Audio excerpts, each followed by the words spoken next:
The following takes place between 8 p.m. and 9 p.m. People giving me money. Well, people just seeing that, they see Toronto Animal Services or anything, humane services. Yeah. And they come up to you and say, listen, can I just give you a check right now?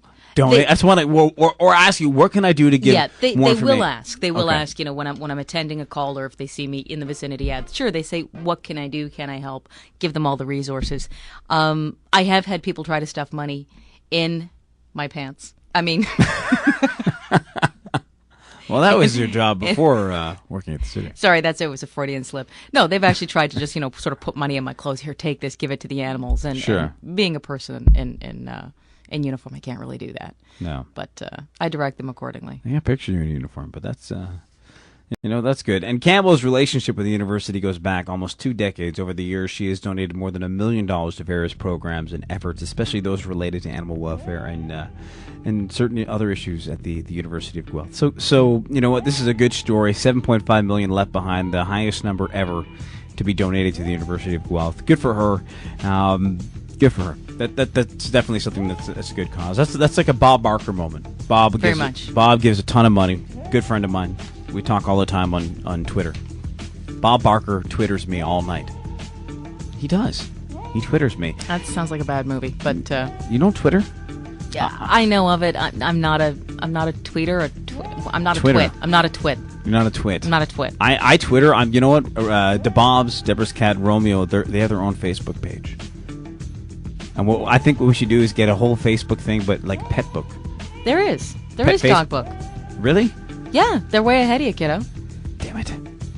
Yeah, my friends have their little dog book pages, and then the dogs get little doggy friends on dog book, and then they arrange to have parties away from their owners. Whatever. Yeah, it's pretty cool. My idea is better.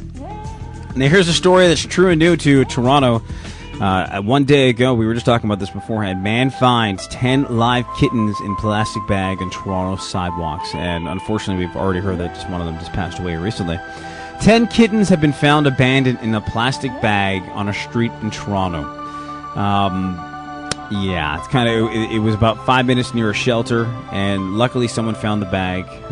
Good friend of the city by the name of Jonathan Reedon says he was walking to a bus stop near the city's West End on Wednesday night when he heard a helpless animals making noises. He looked inside of a bag and discovered what he called a huge pile of baby cats. Also, with the cats, the umbilical cords were still attached to the cats. He brought the kittens to the Humane Society where they're being nourished and hopefully doing much better than they are right now. I mean, chances are this does not look good. The Humane Society believes that the kittens have been abandoned for at least 5 to 6 hours before they were found.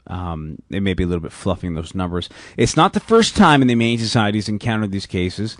Last month, a dog was found wrapped up and left for dead inside a dumpster. It was later adopted by a provincial police officer. Mm-hmm. So, Charlie.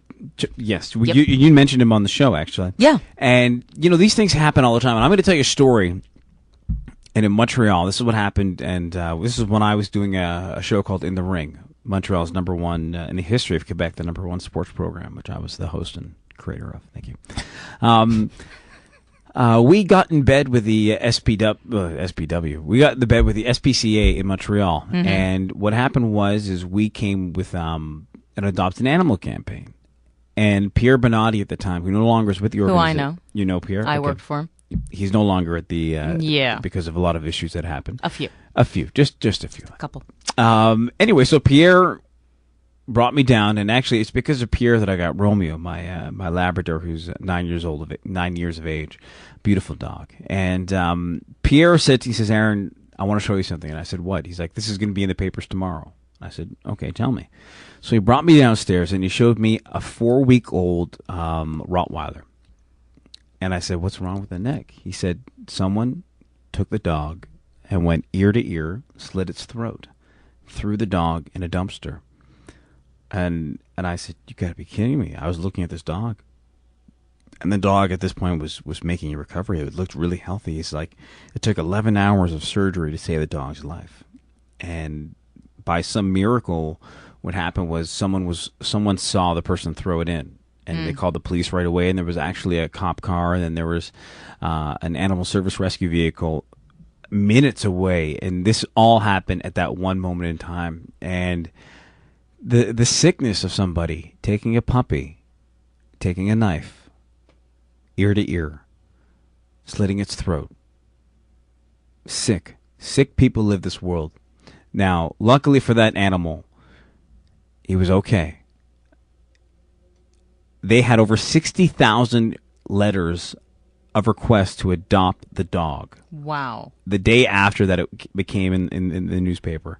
And Quebec is one of the only provinces in this country that has a horrible legislation and pretty much nothing for animal cruelty and nothing. I mean, Quebec is, you want to talk about behind the eight ball and the curve over here, Quebec is just in dire needs of someone to step in there and say, listen, you know what, we've got to fix this situation. Because in Quebec, it is bad. There need to be some huge changes in one Quebec. Of the worst records in North America, actually. It is bad. And I remember when we got in bed with Pierre, well, it really didn't happen like that, but when we got in bed with the SPCA, Pierre made me watch a video.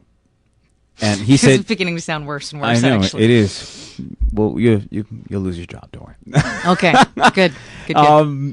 Pierre made me watch a video, which could sound even more worse. But he made me watch a video, and he said, you have to understand, if you're going to be working with the SPCA or doing any campaign with the SPCA, you have to understand what we see and what we do every day. Mm-hmm. And he showed me a video, and I had to stop 20 minutes into the video. And it was absolutely horrific. The things that I saw, the reports that, I mean, I'm not talking about stuff that's done in little barnyards that you see that PETA shows you. I'm talking about, rural Quebec, rural Ontario, pet stores who sell puppies. And at the age of 9 or 10 or 11 weeks, whatever it is, where the puppy no longer has that puppy look and puppy value, they take it in the back and they do what I just said earlier on, ear to ear. Why? Mm-hmm. Because they wouldn't give it away for free. Why would you give it away for free? Because then people all across the area would come in there knowing that, hey, if they wait 10 or 11 weeks, they can get a free puppy. And you actually see footage of this stuff being done. And I stopped and I couldn't watch it anymore. And I said, I'm not watching it anymore, but you have my full support. So, yeah, that was a wake-up call for me. And Romeo is en français. He's from Quebec, just like myself. He's a good Quebec dog, just like me, French Quebecer. Oh, I thought you meant the dog part, actually. No, he is. Romeo No, is... you. Oh, okay, yeah, I'm me. I'm not much of a dog. I'm the Jewish version of Antonio Banderas, like I said. We're going to take a break. When we come back, more of the feature topics. We're going to talk about Toronto and Toronto Animal Services and some of the stuff that's been going on this past year. Some of the stuff that we need to look out for because spring is coming. It's going to be about a balmy 25 degrees tomorrow.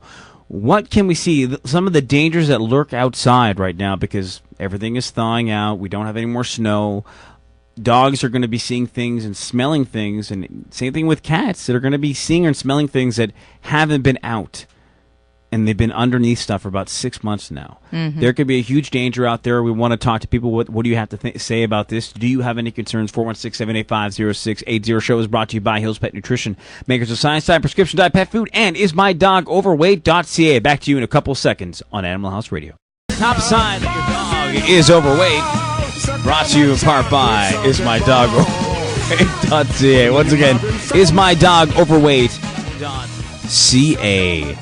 This one's still not working. I have a little bit of a malfunction going on right over here. Not the first time, won't be the last. Let's do that again. This is live radio, and that's what I like about live radio. I wonder if that one works. What just happened? We have no idea, but we're gonna go on with this anyways. But does that one work? Okay, that one should work. We're gonna get this one. There you go. That one works. So we're just gonna switch over. And you know what? We're gonna pretend this didn't happen. We're just gonna hit the segment all over again. Hold on. We're back on Animal House Radio. What's that? Hi, this is Chris Botch, and this is tonight's top sign that your dog is overweight.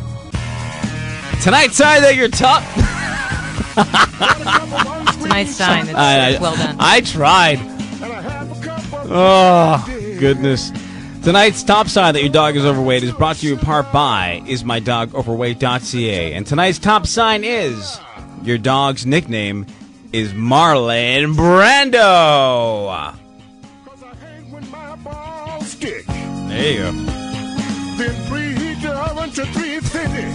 Brought to you in part by www.ismydogoverweight.ca. Okay. We have to do radio on the fly here. Exactly. Yes.